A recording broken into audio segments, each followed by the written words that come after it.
മാനവാധികാർ സേന മീഡിയയിലേക്ക് സ്വാഗതം. കോതമംഗലം 155 നമ്പർ കോട്ടപ്പടി സർവീസ് സഹകരണ ബാങ്കിൽ ഗുരുതര സാമ്പത്തിക തട്ടിപ്പ്. 2023-24 സാമ്പത്തിക വർഷത്തെ ഓഡിറ്റ് റിപ്പോർട്ട് പ്രകാരം ബാങ്കിന് 6.98 കോടി രൂപയുടെ അറ്റനഷ്ടം. ബാങ്കിന്റെ ആസ്തി 4.41 കോടി രൂപ മാത്രമായിരിക്കെ ഇപ്പോൾ 2.55 കോടി രൂപ നെഗറ്റീവ് ആസ്തിയിലാണ് ബാങ്ക് പ്രവർത്തിക്കുന്നത്. കിട്ടാക്കടം 30.47% നിലവിലെ ക്ലാസ് 1 സ്പെഷ്യൽ ഗ്രേഡ് പദവി പുനഃപരിശോധിക്കണം എന്നാണ് ഓഡിറ്റ് റിപ്പോർട്ടിലെ ശുപാർശ. ഗുരുതരമായ കണ്ടെത്തലുകൾ കൂടി പുറത്ത്.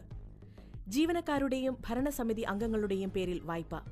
ബന്ധുക്കളുടെ പേരിൽ എടുത്ത വായ്പകൾ കുടിശ്ശികയായി തുടരുന്നു. 2015 കാലാവധി കഴിഞ്ഞ വായ്പകൾ ഇന്നും അടച്ചിട്ടില്ല. നിക്ഷേപത്തിന്റെ 100% വായ്പയായി നൽകിയതായി കണ്ടെത്തൽ. നിയമം പറയുന്നത് 70% മാത്രമാണ് അനുവദനീയം.